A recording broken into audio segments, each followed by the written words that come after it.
Il y a Diana qui me dit bonsoir Cyril, bonsoir tout le monde. Donc apparemment ça passe. Bonsoir Diana, c'est gentil de venir me voir. Ok, ben écoutez, démarrons. Alors pour cet avant-dernier webinaire de la saison, j'ai choisi de parler de ce qu'on appelle la personnalité histrionique. Il faut que je fasse attention de ne pas prononcer le H parce que généralement je dis la personnalité histrionique et les gens ne comprennent pas toujours. En fin de compte, certaines personnes qui ne sont pas trop au courant appellent ça l'hystérie. Il y a un certain temps, il y a très longtemps, on appelait ça l'hystérie parce qu'on pensait que c'était seulement les femmes qui l'avaient.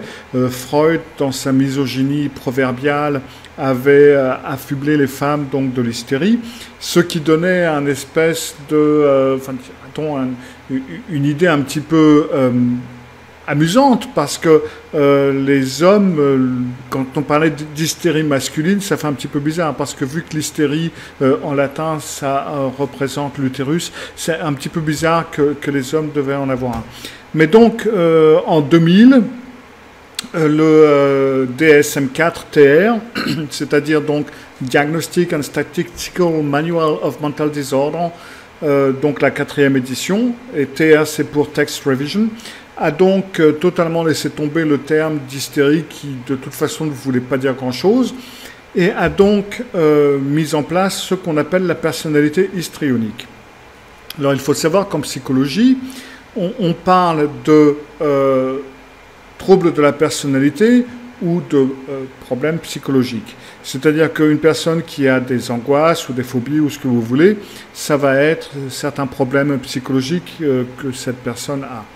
Lorsque l'on parle de troubles de la personnalité, il s'agit de quelque chose qui a une influence sur toute la personnalité et qui donne un certain schéma ou une certaine,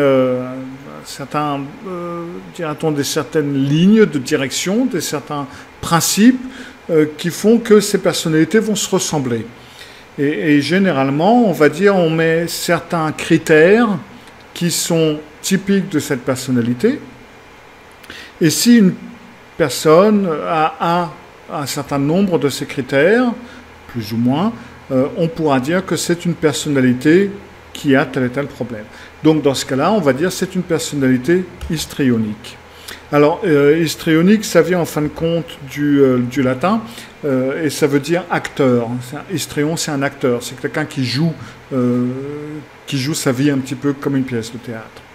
Alors, la personnalité histrionique, ça touche quand même entre 2 et 3% de la population, donc c'est quand même pas mal d'après les tests qui ont été faits. Et sur ce coup-là, ça touche plus de femmes que d'hommes. Environ 4 fois plus de femmes que d'hommes sont affectées par ces troubles de la personnalité. Il y a, donc ça j'y reviendrai un petit peu plus tard quand je parlerai des causes, mais c'est ce qui me porte à penser qu'en fin de compte, il y a nécessairement un côté génétique à l'affaire, parce que sans ça, ça toucherait les femmes et les hommes de manière égale. Or, ce n'est pas le cas. Il y a apparemment plus de femmes que d'hommes qui sont affectés par ce trouble, donc ce qui veut dire qu'il y a une prédominance ou un terrain psychologique ou un terrain génétique, en fin de compte, pour que les femmes soient plus facilement touchées. Lorsque j'ai parlé des sociopathes, ça touchait plus les hommes que les femmes. Donc là, généralement, oui, là, il y a aussi un terrain génétique. En gros, généralement, les personnalités histrioniques, on va dire qu'elles sont égocentriques, elles sont relativement manipulatrices et en recherche d'appréciation. Ce sont des personnes, les personnalités histrioniques, qui ont socialement, qui sont très sociables et qui sont généralement très à l'aise envers les autres personnes et qui ont justement une certaine facilité à pouvoir manipuler parce que elles ont beaucoup de talent pour tout ce qui est tout ce qui est le contact social, le contact aux autres. Elles peuvent parler de tout et de rien, elles peuvent faire des discussions, elles peuvent... généralement, ce sont des personnes qui, au premier abord, peuvent paraître extrêmement positives et intéressantes. C'est seulement quand on commence à les connaître un petit peu plus, ou un petit peu plus en profondeur, qu'on peut voir qu'il y a quelque chose qui cloche dans tout ce système. Alors, il y a... Ah, un petit instant, voilà. Il y a quelques soucis, enfin il y a quelques... excusez-moi, j'ai eu un petit problème sur mon écran où j'ai eu un message auquel je ne m'attendais pas. Alors, il y a 8 critères qui sommarisent, dira-t-on, la personnalité histrionique. Sur ces 8 critères, si une personne en a 5 ou plus, c'est-à-dire au moins 5, on dira que il y a de bonnes chances pour que ce soit une personnalité histrionique. Alors encore une fois, là, vous pouvez peut-être tester votre belle-mère de cette façon-là, ou votre conjoint, ou ce que vous voulez. Faites bien attention parce que votre point de vue n'est pas objectif. C'est-à-dire que vous pouvez parfaitement juger une certaine situation comme étant d'une certaine façon, alors que ce n'est pas le cas, parce que c'est votre perception, parce que vous pensez qu'il ou elle devrait réagir d'une certaine façon, et il ou elle ne le fait pas. Donc, tous ces critères que je vais donner, c'est un petit peu comme tous les critères que je donne aussi quand je parle du sociopathe ou de la personnalité narcissique ou ce que vous voulez. Il faut être le plus objectif possible lorsque vous faites des comparaisons, parce que sans ça, vous risquez d'estampiller 90% de la population ou 90% des personnes que vous n'aimez pas comme histrioniques ou sociopathes ou narcissiques ou ce que vous voulez. Mais donc, le premier critère, bon, il n'y a pas d'ordre, c'est-à-dire que ce n'est pas le premier critère dans le fait où il faut qu'on ait ce critère pour que ça marche. Il suffit d'avoir 5 critères parmi ces 8, au moins 5 critères pour être dans la zone rouge, dira-t-on. La personnalité histrionique se sent mal dans les situations où il ou elle n'est pas au centre de l'attention. Et pour ce faire, elle peut aller très très... Alors là, je dis elle, déjà parce que d'une part, c'est plus les femmes que les hommes, et d'autre part parce que je parle d'une personne. Et elle, donc, va pouvoir aller relativement loin pour être la reine de la soirée, si on veut dire ça comme ça, ou pour être au centre de l'attention. Lorsque cette personne n'est pas au centre de l'attention, lorsqu'elle perd l'intérêt des autres, elle se sent mal, elle entre en dépression, ce qui peut faire que si on juge un peu vite, les gens vont dire bon bah c'est une maniaco-dépressif parce que tout d'un coup elle se sent bien, elle est au centre, elle est pleine de vitalité, elle est toute contente et l'instant d'après elle est dépressive. Bon, c'est pas le cas. Ce qui se passe dans le cas de la personnalité histrionique, c'est que elle se sent bien lorsqu'elle est au centre de l'attention, lorsque les gens lui parlent, lorsqu'on s'intéresse à elle, mais si elle perd cet intérêt, elle va donc vers la dépression. Et c'est généralement, et ça j'y reviendrai aussi un petit peu plus tard, lorsqu'elle entre en dépression, qu'elle va contacter ou qu'elle peut contacter un psy ou un médecin ou ce que vous voulez pour s'en sortir. Et c'est lorsqu'elle rentrera ou elle entrera en contact avec ce médecin ou avec ce psy, qu'on peut diagnostiquer en disant bon bah là on a le cas d'une personnalité histrionique. Parce que avant ça, ou si ça n'arrive pas, il y a beaucoup de chances ou beaucoup de risques, ce que vous voulez, qu'elle puisse continuer sa vie de cette façon-là, en entrant un petit peu en état de dépression et en s'en sortant. Lorsque cette personne donc perd le centre d'attention ou perd la personne qu'elle aime ou qu'elle veut, ou par laquelle elle veut être aimée, bon, bah, c'est dans ce cas-là où elle entre dans cette dépression qui peut l'amener donc à aller rechercher de l'aide chez les psys ou chez les médecins. Lorsque, comme elle a besoin de cette attention positive, comme elle a besoin d'être au centre de l'intérêt ou le centre d'intérêt, elle va très souvent ou le plus souvent agir de façon séductrice. Elle va flirter, elle va se permettre certaines frivolités, ou elle va essayer d'attirer l'attention, parce que justement le fait de flirter, c'est une façon d'attirer l'attention. Bien entendu, on flirte avec les personnes avec qui on veut sortir, par exemple.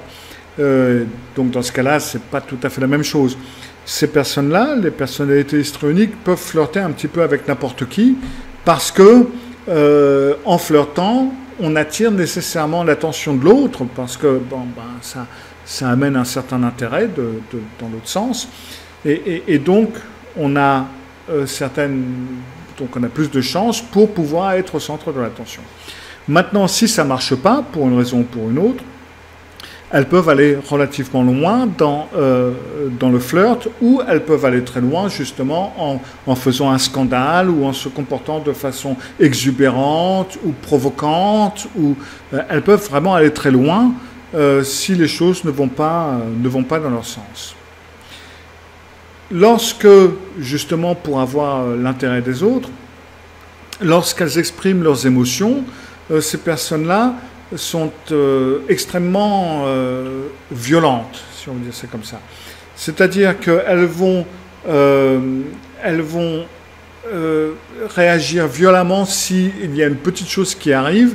Elles vont pleurer, elles vont se mettre dans tous leurs états. Ou si elles vous voient, elles vont sauter au plafond, elles vont pousser des cris, elles vont faire des bises, comme si ça faisait 20 ans qu'elles ne vous avaient pas vu, alors que vous l'avez vu hier soir.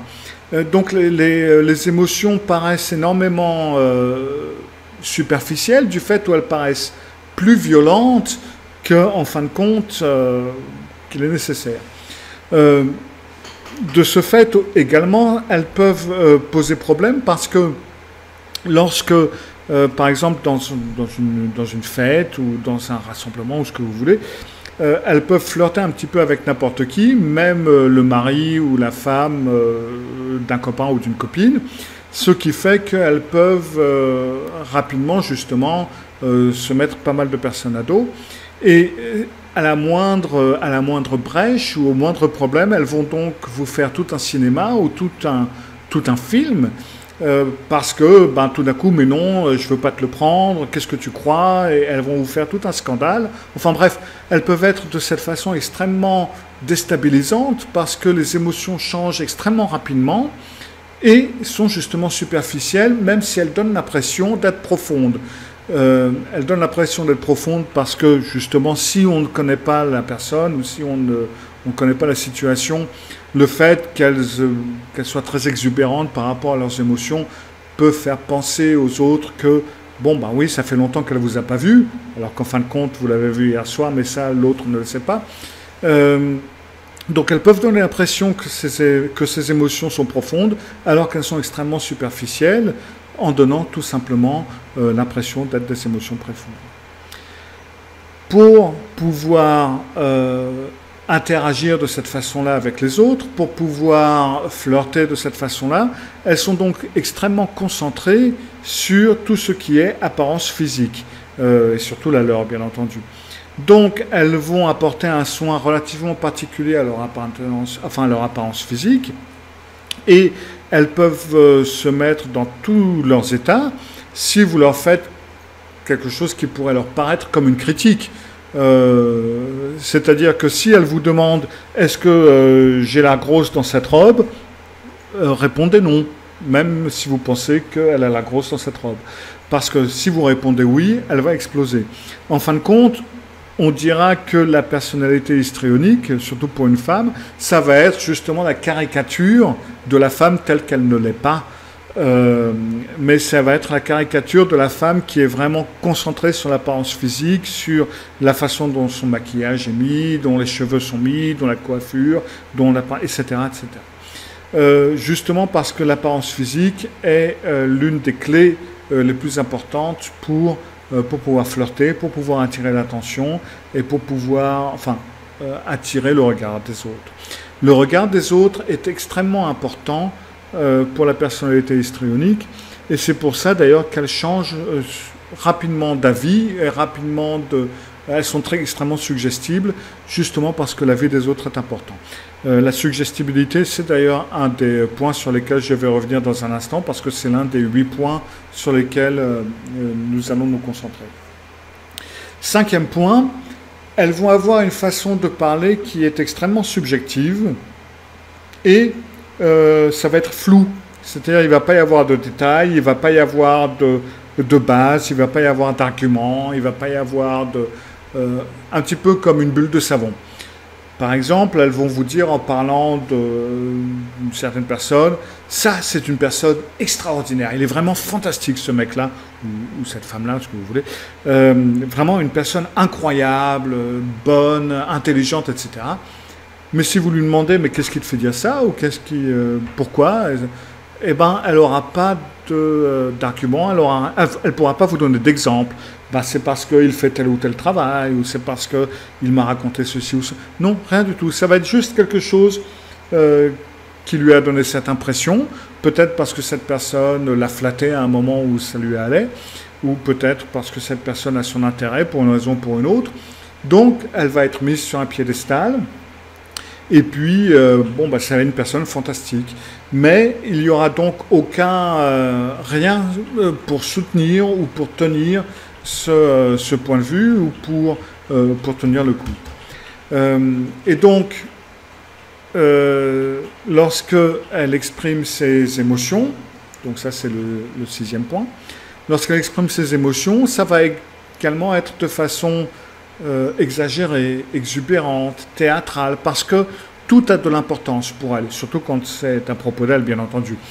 Donc, lorsque cette personne va vous parler de ses émotions, pour vous ou pour d'autres personnes, ça va toujours être extrêmement alambiqué, extrêmement prétendu profond, et la moindre petite réflexion que vous lui faites, ou la moindre petite chose qui ne va pas, va être prise de façon à « oh, je me meurs, je ne supporte pas cela, je vais mourir, etc. etc. » À ce propos, pour ce qui est des risques de suicide, il n'y a pas plus de risques, parce que ce sont le genre justement du fait de cette expression théâtrale des émotions, vous faire sous-entendre le suicide ou la possibilité de suicide, c'est une arme régulièrement utilisée ou qui peut être parfaitement utilisée par les personnalités histrioniques. Et il n'y a pas plus de suicides de personnes histrioniques que d'autres, bien au contraire. Donc c'est généralement des mots en l'air, mais bon, après, c'est toujours un risque. Il se peut que par erreur, sa tentative de suicide marche, et dans ce cas-là, vous serez bien embêté. Mais en règle générale, ça fait partie d'une pièce de théâtre, ça fait partie d'une façon de jouer leur rôle et de prouver, si on veut dire ça entre guillemets, la profondeur de leurs sentiments. Donc, bah oui, je vais mourir ou je ne vais pas le supporter si ceci ou cela arrive. Généralement, ce n'est pas le cas. Ça fait tout simplement partie de leur personnalité. Donc, histrion, c'est donc un acteur. Et donc, la personnalité histrionique joue son rôle. Comme surtout les personnes qui, elles le pensent, sont importantes, ou les personnes qui sont attentives à elles, ou qui peuvent avoir une influence, ou dont elles pensent peuvent avoir une influence sur elles, ou si elles pensent que ce sont des personnalités importantes, pas besoin que ça le soit, mais il se peut qu'elles le croient. Si ces personnes-là disent certaines choses, la personnalité histrionique va rapidement changer d'avis et donc prendre l'avis de ces personnes-là. Ce sont des personnes qui, du fait où elles se sentent toujours obligées d'attirer les côtés positifs, l'attention des autres, elles vont toujours essayer d'être le miroir de l'autre, ou elles vont toujours essayer de pouvoir flirter avec les autres, ou de pouvoir être de leur côté. Et donc, par cela, elles sont extrêmement suggestibles, et elles vont donc rapidement changer d'avis Donc il se peut que vous lui parlez un jour, elle va vous dire quelque chose, vous lui parlez 3 jours plus tard, elle va vous dire totalement l'opposé et elle va être dans tous les cas tout aussi convaincue de ce qu'elle va vous dire, que ce soit le premier jour ou le troisième jour. Donc ce sont des personnes qui vont changer rapidement d'avis et c'est pour ça qu'elles donnent justement l'impression d'être extrêmement superficielles, ce qu'elles sont, parce que les émotions ou les choses qu'elles expliquent ou qu'elles donnent ou les impressions qu'elles donnent, ce sont tout simplement pour s'attirer la vue positive des autres, pour être au centre. Et donc, ce qui fait que leurs impressions à elles, que leurs émotions à elles, restent en fin de compte sous-jacentes ou au fond, elles ne sont pas exprimées. Et donc, ce qu'elles expriment, ce sont des choses relativement superficielles. Donc, beaucoup de personnes que vous pouvez juger au premier abord comme superficielles, si vous essayez de gratter un petit peu la peinture, il se peut que vous trouviez une personnalité histrionique qui se cache derrière. Pour, justement, dans cet effet de se sentir importante, de se sentir au centre, de se sentir belle, intelligente, de se sentir tout ce que vous voulez, elles vont très rapidement, et ça c'est donc le 8e et dernier point, considérer les relations, quelles que soient les relations dont on parle, comme plus intimes qu'elles ne le sont réellement. C'est-à-dire que si c'est une personnalité histrionique qui me contacte, après m'avoir contacté une fois, ou après qu'on se soit parlé une fois, elle va commencer à m'apporter des cadeaux le jour d'après, ou la prochaine fois où on se voit, elle va me tutoyer, enfin bref, elle va un petit peu paraître un petit peu envahissante parce que elle considère ces relations, pour peu qu'elle les considère comme importantes, comme beaucoup plus intimes qu'elles le sont vraiment. Et elles peuvent vous faire paraître, quand elles vous en parlent par exemple, qu'elle connaît extrêmement bien telle et telle personne, alors qu'en fin de compte, elle l'a rencontrée 2 fois et qu'ils se sont parlé 30 secondes en tout. Ça aussi, ça fait partie de ce rôle qu'elles prennent pour pouvoir justement rester au centre ou pour se considérer comme étant au centre. Alors, maintenant qu'on a vu ces 8 points, la question qui vient, c'est déjà, d'une part, c'est ok, mais ça vient d'où? On devient comme ça, comment? C'est pourquoi qu'on devient histrionique? Est-ce que c'est inné ou pas? Alors, déjà d'une part, il n'y a eu que très peu de recherches dans ce domaine. Il y a eu quelques recherches, mais pas vraiment beaucoup. Et donc, en fin de compte, on pense que c'est plutôt un mélange de différentes choses. Déjà, on pense qu'il y a un problème neurochimique à la base dans le cerveau qui font que les personnalités histrioniques vont produire beaucoup de noramphétamine, ce qui est donc un produit chimique qui va augmenter l'impression d'angoisse, l'impression d'insécurité et qui d'ailleurs rend les personnes plus sociables. Et on pense justement que c'est parce que du fait où elles se ressentent plus angoissées, elles vont plus facilement rechercher la sécurité chez les autres. Donc on sait qu'il y a un manque ou qu'il y a un surplus de noramphétamine dans leur cerveau et on n'est pas trop sûr de comment ou du pourquoi. Parce que cela peut avoir des raisons biologiques, bien entendu, mais cela peut avoir également des raisons psychologiques, parce qu'on peut influencer notre cerveau en étant dans un certain système ou une certaine façon de penser.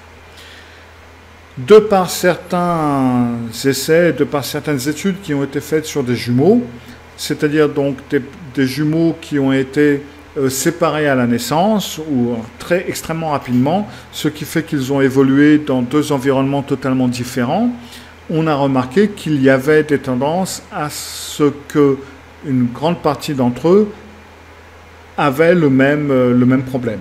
Donc, de toute évidence, il y a un système génétique ou il y a un problème génétique à la base qui fait que certaines personnes peuvent plus facilement évoluer dans cette direction et devenir des personnalités histrioniques que d'autres.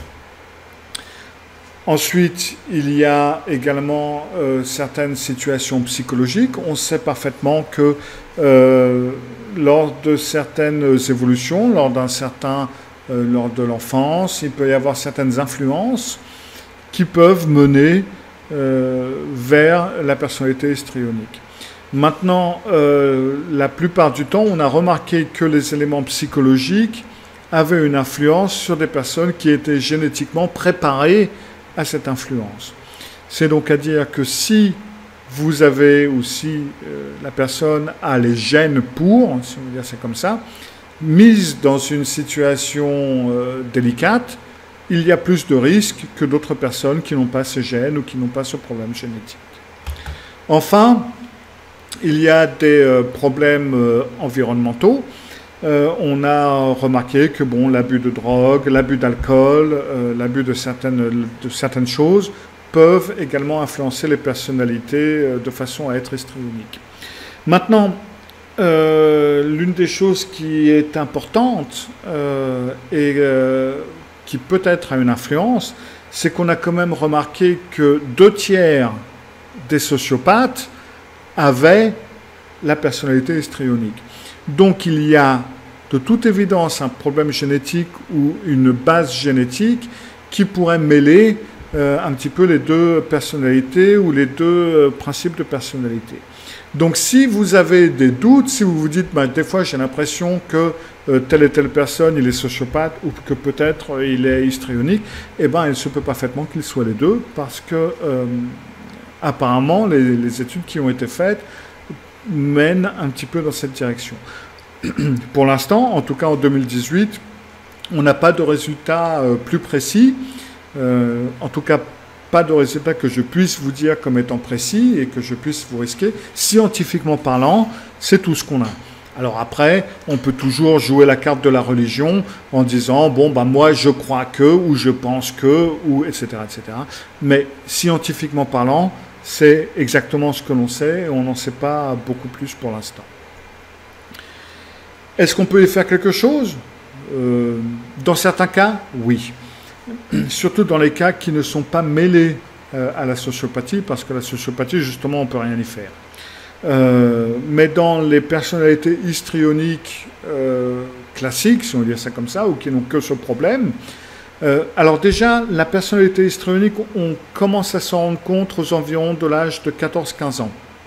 C'est-à-dire que à l'âge où l'enfant devient ado et commence à être centré sur lui-même, ce qui est normal, bien entendu, à cet âge-là, il peut y en avoir certains qui sont extrêmement centrés sur eux-mêmes, de façon presque malsaine, pourra-t-on dire.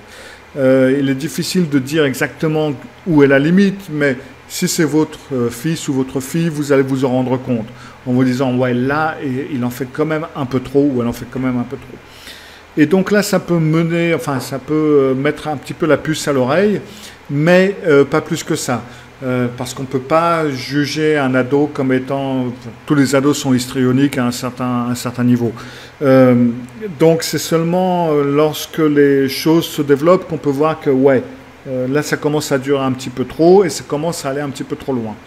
Et là, dans ce cas, ça serait une bonne idée, dans ce cas-là, d'orienter l'ado déjà vers un thérapeute, parce que autant prendre le mal aussi rapidement que possible, si on ne parle pas d'une personne sociopathe, bien entendu. Mais sinon, à partir de l'âge de 15 ans où ça peut se déclarer, il est très rare que la personnalité histrionique recherche de l'aide avant que ce soit nécessaire. Et lorsque ce sera nécessaire, ce sera lorsque il va être, ou elle va rompre avec son conjoint, ou elle va perdre ses amis du fait de cette personnalité, elle va entrer en dépression et elle va donc aller consulter pour une dépression et pas pour une personnalité histrionique. Et c'est donc là où on va pouvoir découvrir le poteau rose et donc pouvoir agir en conséquence si le psy est attentif à ces principes et donc voit où la bête noire est cachée, si on peut dire ça comme ça, et donc peut agir là-dessus. Si la personnalité est seulement une personnalité histrionique, elle n'est pas trop âgée, parce qu'à partir d'un certain âge, après c'est difficile d'agir, et qu'elle est intéressée à travailler sur elle-même, et qu'elle n'est donc pas sociopathe, avec la thérapie cognitive, les méthodes cognitives et comportementales, on obtient de très bons résultats relativement rapidement. C'est l'ordre de, je ne sais pas moi, 1 an et demi, 2 ans grand maximum, pour s'en débarrasser, pour évoluer. Éventuellement, avec un petit suivi de temps à autre pour être sûr que les choses se passent bien. Mais à part ça, c'est parfaitement possible à travailler. Pour ce qui est des médicaments, ça ne marche pas sur la personnalité histrionique, en tout cas pas pour l'instant. Et ça peut être là où on peut avoir certains soucis, c'est que si la personne va consulter un médecin en disant, bah voilà, je suis dépressif, je suis déprimé, etc., que le médecin la prend au mot et donc lui donne certains médicaments pour aller mieux, pour aller contre la dépression, bon, bah dans ce cas-là, on va perdre un temps précieux. Et puis on ne va pas travailler sur le principe, et puis on peut perdre plusieurs années avec ça. Donc les médicaments, non, ça ne marche pas, en tout cas pas pour l'instant. La seule chose qui marche, si on ne parle pas donc de complications, ça va être la thérapie cognitive et comportementale. Alors attention encore une fois de ne pas confondre la personnalité histrionique avec la sociopathie. Comme vous pouvez le voir, il y a quand même certains signes qui ressemblent. Et puis il peut y avoir aussi d'autres choses, comme par exemple l'abus de substances, comme l'abus d'alcool, ou l'abus de drogue, etc., qui peuvent, ou les personnalités borderline, qui peuvent donner l'impression d'être histrioniques. Donc ne mettez pas ce diagnostic vous-même, mais soyez-y attentif ou attentive si votre conjoint ou un membre de votre famille l'est. Et si c'est le cas d'une personnalité histrionique, il y a donc de bonnes possibilités en parlant de thérapie. Voilà, c'était le sujet pour aujourd'hui, la personnalité histrionique. J'espère que vous avez passé une bonne soirée. Et puis, on se revoit donc d'ici une quinzaine de jours pour le prochain et dernier podcast donc, de la saison. Après le prochain podcast, le prochain webinaire, je vais arrêter jusqu'en septembre. Je reprends en septembre. Donc, j'espère vous revoir la prochaine fois, d'ici une quinzaine de jours. Si vous avez des questions, si vous avez des idées de webinaire, vous n'hésitez pas. Vous m'envoyez un mail à cyril@malka.fr. Et puis, je verrai ce que je peux faire pour vous. Mais dans l'entretemps, je vous dis donc bonne quinzaine, à bientôt, et à bientôt pour un autre webinaire, et au revoir.